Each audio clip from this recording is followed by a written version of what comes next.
जय हिंद दोस्तों। एक बात हमेशा याद रखिएगा कि अगर आपको जिंदगी में सफल होना है तो कभी भी आप एक पके आम की तरह नहीं बल्कि आपको एक पके बेल की तरह बनना होगा जिसे कोई भी आसानी से दबा नहीं सके। क्वेश्चन एग्जाम में आता है तो बहुत से स्टूडेंट क्या होते हैं, कंफ्यूज हो जाते हैं और इजी से इजी क्वेश्चन को भी क्या कर पाते हैं, सॉल्व नहीं कर पाते हैं। तो आप लोग एग्जाम में अपने क्वेश्चन पे फोकस करिएगा। आप क्वेश्चन को सॉल्व कर सकते हैं, लेकिन आप क्या होता है वहां माहौल ही ऐसा होता है कि बहुत से स्टूडेंट कंफ्यूज होकर सॉल्व नहीं कर पाते हैं। इस वीडियो में मैं आपको बताने वाला हूं कि दो बिंदु के बीच की दूरी को कैसे निकाला जाता है। साथ ही साथ मैं आपको यह भी बताऊंगा कि अगर उन दो बिंदुओं में से एक बिंदु जो है आपका मूल बिंदु हो तो मूल बिंदु से किसी बिंदु की दूरी हम कैसे निकालेंगे। तो वीडियो को अंत तक जरूर देखिएगा। जैसे यहाँ पे हमने क्वेश्चन लिया है, दो बिंदु युग्म है। प्रथम बिंदु का नियामक है 4, 5 और दूसरे बिंदु का नियामक जो है -3 और 2 है। इन दोनों के बीच की दूरी निकालना है। तो हम कैसे निकालेंगे?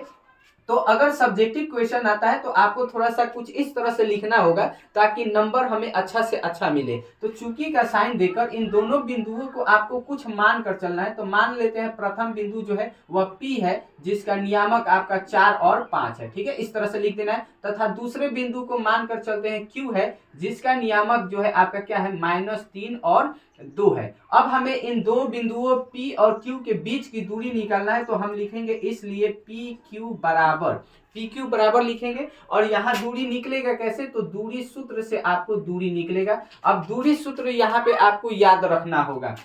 तो दूरी सूत्र क्या होता है? तो आपका सूत्र होता है x1 माइनस x2 का whole square, root under x1 minus x2 का होल स्क्वायर। अब x1 माइनस x2 का मतलब होता है कि दोनों बिंदु के आगे का जो नियामक है ना, यानी आगे का नियामक को हम लोग x नियामक कहते हैं। अब प्रथम बिंदु के x नियामक को x1 कहते हैं, दूसरे बिंदु के x नियामक को x2 कहते हैं। यानी दोनों के आगे के नियामक को घटाकर आपको क्या करना है, होल स्क्वायर कर देना है।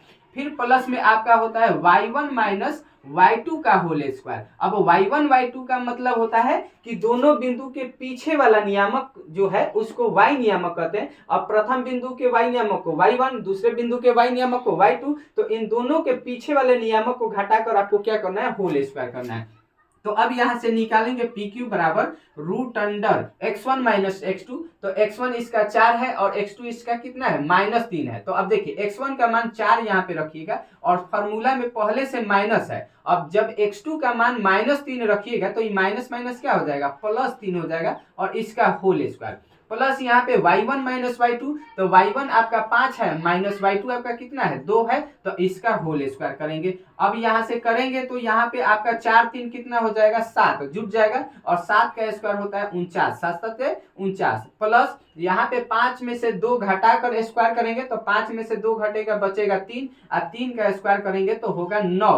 अब 49 और 9 आपको क्या कर लेना है, जोड़ लेना है। ठीक है, तो 9 9 18 के 8 हासिल बचेगा 1 और 4 1 हासिल जोड़ेंगे तो 8 यानी 58, रूट अंडर 58 होगा। अब यहाँ पे अगर यह रूट 58 जो है, 58 जो संख्या है अगर यह किसी से कटने वाला हो, किसी वर्गमूल वाला संख्या से, तो काट सकते हैं। नहीं कटेगा तो आपका रूट 58 ही आपका क्या हो जाएगा, आंसर हो जाएगा, यानी इन दो बिंदुओं के बीच की दूरी। तो अब हम बात करते हैं कि अगर यही दूरी जो है मूल बिंदु से हमें अगर निकालना हो तो हम कैसे निकालेंगे। तो ध्यान दीजिएगा।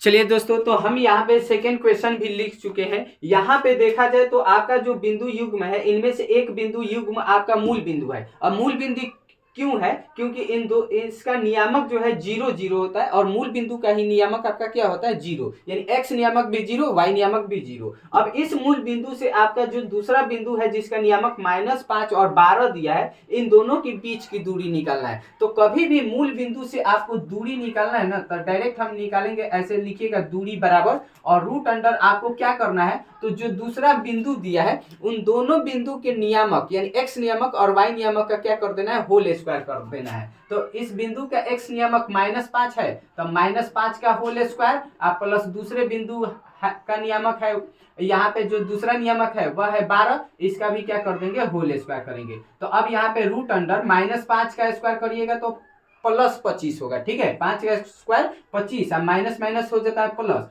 अब प्लस 12 का स्क्वायर होगा 144। अब इन दोनों को जोड़ लेना है।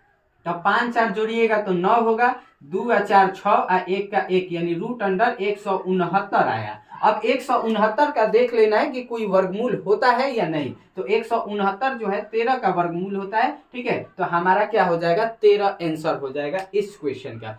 तो ऐसे ही क्लास 10 से जुड़े सवालों का सोल्यूशन जानने के लिए हमारे चैनल को सब्सक्राइब करें। मिलेंगे आपसे नेक्स्ट वीडियो में एक नए क्वेश्चन के साथ, तब तक के लिए जय हिंद।